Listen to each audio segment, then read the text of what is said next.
O governo João Goulart foi de 1961 a 1964 e ficou marcado na história brasileira por ter sido um mandato abreviado por conta do golpe civil-militar de 1964. Esse governo ficou marcado pela radicalização e instabilidade política. As tentativas de reforma conduzidas pelo presidente eram impopulares entre as elites, que eram, naquele momento, apoiadas pelos norte-americanos, e que se organizaram com os militares para derrubar o presidente e instalar uma ditadura. Contexto histórico do governo João Goulart. O Brasil, durante o governo de Jango, estava inserido dentro de uma fase da nossa história conhecida como Quarta República, de 1946 a 1964. Essa fase é conhecida também como a primeira experiência democrática do Brasil, embora ainda com muitas limitações. O país estava em profundas transformações e as mudanças que estavam acontecendo refletiam também no debate político. O crescimento da participação popular na política e a fundação de partidos de massa fizeram com que as eleições presidenciais tornassem-se acirradas e que os debates e as negociações políticas fossem acaloradas.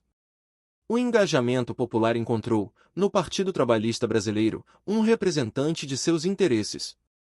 Além disso, movimentos sociais começaram a surgir no país.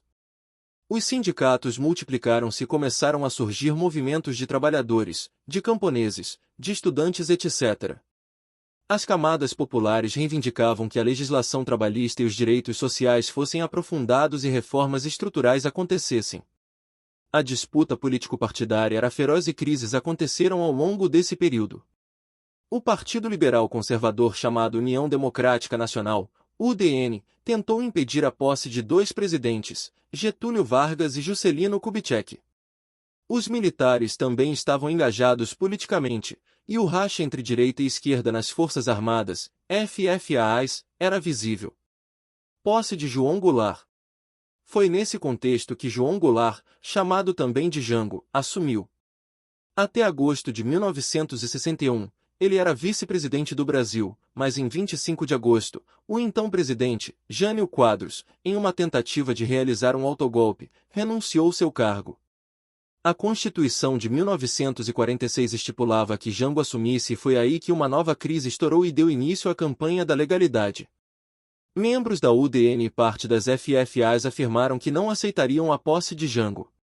Grupos legalistas e apoiadores de Jango iniciaram uma campanha no país para defender a posse dele como presidente. Essa indefinição acerca da sucessão presidencial estendeu-se por 10 dias e deixou o país à beira de uma guerra civil. Jango assumiu a presidência depois que as negociações políticas encontraram a solução, realizar uma emenda constitucional que transformaria o país em uma república parlamentarista.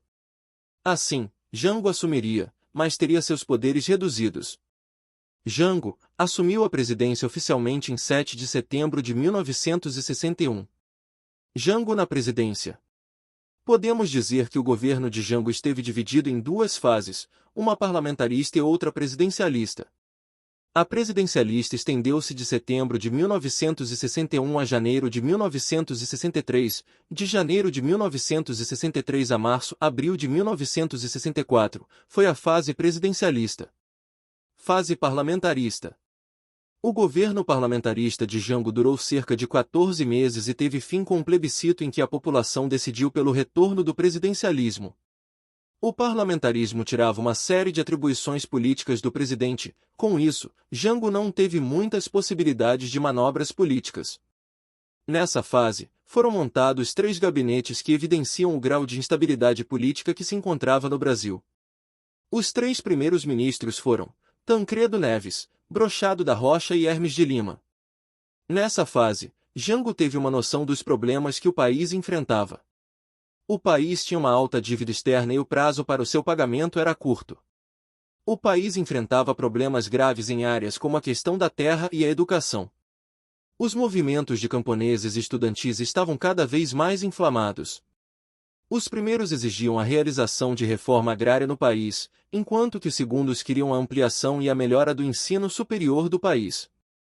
A inflação era um problema desde o fim da década de 1940 e era um fator que acirrava os ânimos das classes baixa e média. Além de tudo isso, havia o racha político com o presidente tendo que fazer um trabalho de malabarista, pois a UDN atuava permanentemente para desestabilizar o governo.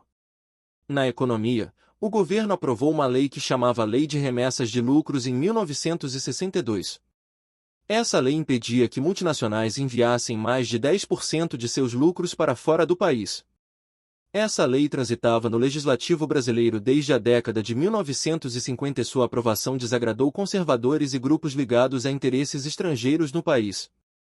O governo tentou promover o desenvolvimento e reduzir a inflação por meio de um plano de austeridade chamado Plano Trienal, mas esse plano fracassou e, em 1963, o governo abandonou sua aplicação.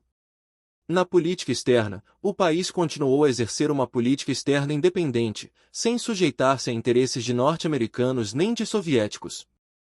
Com a realização do plebiscito em janeiro de 1963, o presidencialismo foi restabelecido no país. Fase presidencialista. A fase presidencialista do governo de Jango é marcada integralmente pelos debates causados pela proposta do governo de realizar as reformas de base, que eram reformas estruturais defendidas pelo governo com o objetivo de resolver problemas estruturais do país. Visavam a combater a desigualdade e abrir o caminho para ampliar o desenvolvimento nacional. As reformas de base defendiam a realização de reforma agrária, tributária, bancária, urbana, educacional e eleitoral. Dentre todas as reformas defendidas nesse programa, a mais bem elaborada e a que resultou em um debate político gigantesco foi a reforma agrária. Essa reforma defendia a desapropriação de propriedades rurais maiores de 500 hectares que não estavam sendo utilizadas. O debate pela reforma agrária estendeu-se por parte considerável do ano de 1963. Isso porque a Constituição de 1946 estipulava que a reforma agrária só poderia ser realizada mediante indenização em dinheiro para quem tivesse sua terra desapropriada. O governo, por sua vez, tentava negociar a realização de uma emenda constitucional que o permitiria indenizar aqueles que tivessem suas terras desapropriadas com títulos da dívida pública atualizados de acordo com a inflação. As negociações pela realização da reforma agrária travou o governo e fez com que Jango fosse perdendo sua base de apoio a partir de 1963. Inúmeros políticos do Partido Social Democrático, PSD, abandonaram o governo e juntaram-se ao UDN, o partido da oposição. Isso porque inúmeros políticos desse partido estavam ligados a interesses de latifundiários e os termos do governo não agradavam os interesses desses políticos. Enquanto o debate político acontecia, o interior do país radicalizava-se, sobretudo pela ação das ligas camponesas, grupos de trabalhadores rurais que defendiam a reforma agrária. O número de sindicatos de camponeses no país disparou assustadoramente, o que evidenciou o engajamento político dessa classe. Conspiração contra João Goulart. No meio de todos esses acontecimentos, uma conspiração que mobilizava grupos civis, militares e interesses dos Estados Unidos estava em curso. O governo americano considerava o governo de João Goulart muito à esquerda e, por isso, passou a financiar grupos conservadores e reacionários para desestabilizar politicamente Jango. Descobriu-se, na época, que o governo americano financiou centenas de candidaturas conservadoras nas eleições de 1962. A interferência americana na política brasileira contribuía para deixar o cenário mais instável do que já estava. Havia mobilização popular no campo e nas grandes cidades, a briga política era intensa e parte dos militares defendiam a implantação de um governo autoritário para impor um programa de desenvolvimento econômico no país. Um grande nome da oposição era Carlos Lacerda, político da UDN, governador da Guanabara, antigo Distrito Federal, e um grande agitador político.